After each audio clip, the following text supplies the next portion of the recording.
Welcome students, let's begin with our next part of the chapter Living World. Now, as we have already discussed what is biological nomenclature, let me repeat it once. Biological nomenclature is of naming of the organisms where it is universally accepted by all. It is universally accepted principles to provide scientific name to known organisms.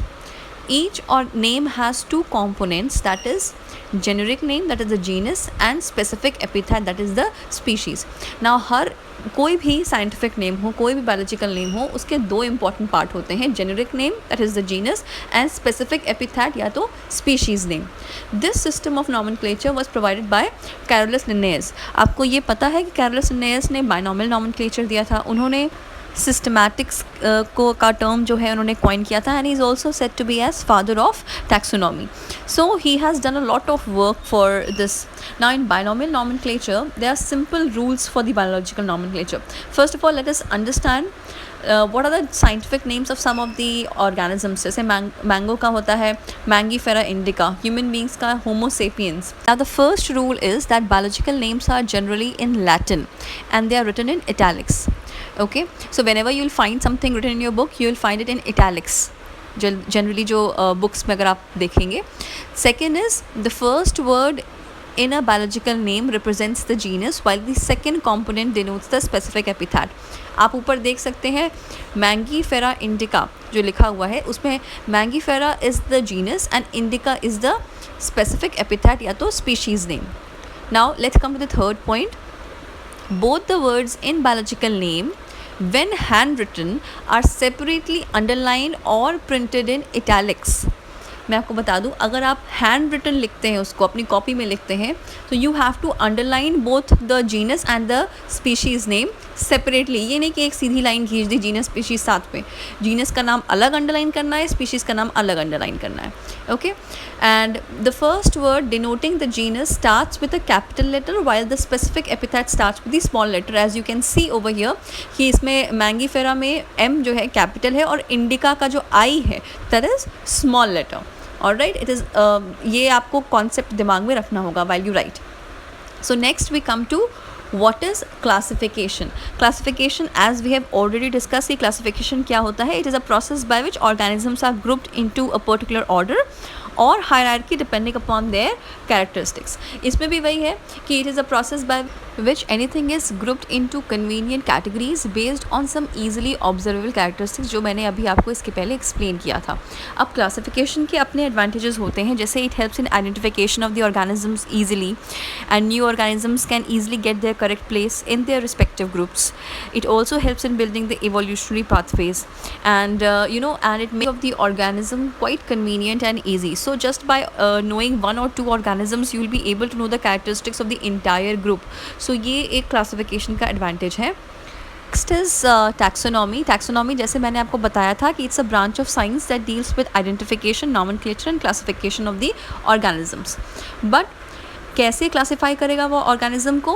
It will be classifying the organism on the basis of its external and internal structures along with their structure of cell, developmental process, कैसे वो develop हुआ, and ecological information that is said to be as taxonomy. कैसे वो classify करता है, तो classify करने के लिए उसको ये सब चीज़ें ध्यान में रखने की ज़रूरत है. Next we come to taxonomic category. Taxonomic category is a rank or level in the hierarchical classification of organism. There are 7 obligate categories. Now ये जितनी भी categories हैं, ये सारी categories मिलके एक taxonomic hierarchy बनाते हैं. Now what is taxonomic hierarchy? Taxonomic hierarchy is nothing, just a framework in which the taxonomic groups are arranged in a definite order from the higher to the lower category. कैसे वो order में arranged होते हैं higher से lower तक, ये होता है taxonomic hierarchy. Next we come to, यहाँ पे आप एग्जाम्पल देख सकते हैं man, house fly, mango, wheat, इन सब का, और उसका क्लासिफिकेशन दिया हुआ है. See it's very difficult, I understand कि आपको इतना लंबे लंबे नाम लर्न करने में डिफिकल्ट होगा, but just understand what has been written. Homo sapiens पे आप देखो, अगर इसका एक एग्जाम्पल आपको बता रहे हैं, होमो में एच कैपिटल है that is the genus and sapiens is species, तो उसमें एस स्मॉल है. Rest, it has been classified like Homo represents your genus, Hominidae is written that is representing your family, और जनरली इस family में जो apes जो होते हैं वो आते हैं. सो हाँ, apes were our ancestors, so हम लोग को उस फैमिली में रखा गया है. Then primates are the order, Chordata जो है वो फाइलम है, मैमेलिया जो है वो क्लास है. So these are various ways by which it has been classified. Similarly house fly का भी आप देख सकते हो, that is said to be as Musca domestica. Mango का मैंगीफेरा इंडिका, वीट का ट्रिटिकम एस्टिवम. सो ये सारे नाम हैं और उसके सारे जो जो उसमें एक ऑर्डर है या कौन सी फैमिली बिलोंग करता है वो सब दिया हुआ है. Alright. Okay, next we come to the taxonomic hierarchy which has been shown. Taxonomic hierarchy में the topmost hierarchy is occupied by kingdom, then division, class, order, family, genus and species. Okay, I am writing over here a short form how to remember the names. KPC of GS, आप ऐसे याद कर लीजिएगा, KPC of GS, जहाँ पे K represents the kingdom, P represents the phylum, C represents the class, O order, F family, genus and then S for species. So I think ये बहुत simple चीज़ है, आप इसको लर्न कर सकते हैं ऐसे. नेक्स्ट यहाँ पे इन सब के बारे में बताया गया है कि क्या क्या चीज़ें होती हैं. तो let's study one by one कि ये सब क्या है. So let's come to the first thing is species. Species are the natural population of individuals or group of population which resemble one another in all the essential morphological and reproductive characteristics. अब इसका धीमे धीमे समझिए. जितने भी individual exist करते हैं एक पॉपुलेशन में जो कि आपस में रिजेंबल करते हैं morphologically means externally, and they also bear reproductive characters, मतलब they are able to interbreed among themselves and produce fertile offspring. जैसे एग्जाम्पल यहाँ पे मैंगो ट्री का दिया हुआ है. If I take one more example of suppose humans, so species, human species किसको कही जाती है, जो कि मॉर्फोलॉजिकली आपस में सिमिलर हो. Like I can not compare myself with a chimpanzee because morphologically we are different, we are having different reproductive characteristics and we are not able to interbreed among ourselves. So human can interbreed among themselves, so that is why it is kept in a particular species, that is homo sapiens. और species सबसे lowest category होती है, ठीक है, और ये सबसे ज़्यादा कॉमन सिमिलरिटी शेयर करते हैं आपस में. Next is genus. It is a group of related species which resemble one another in certain characteristics.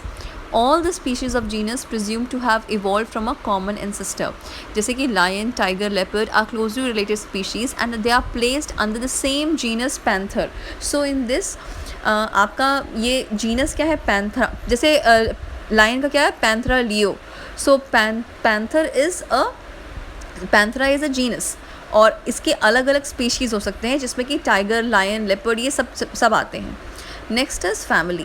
Family क्या होता है, it is a taxonomic category which contain one or more related genre. देखिए जैसे आप ऊपर बढ़ते जा रहे हैं, जीनस क्या होता है, रिलेटेड स्पीशीज़. फैमिली क्या होता है, रिलेटेड जनरा कंटेन करता है. ऑर्डर क्या होता है, रिलेटेड फैमिली कंटेन करता है. सो ऐसे करके आप रिलेट करके लर्न कर सकते हैं इसको. Now if we come to family, so it will contain one or more related genre.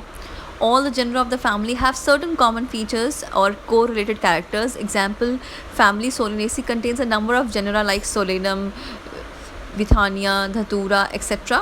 ठीक है. ऑर्डर में क्या होता है, this category includes one or more related families.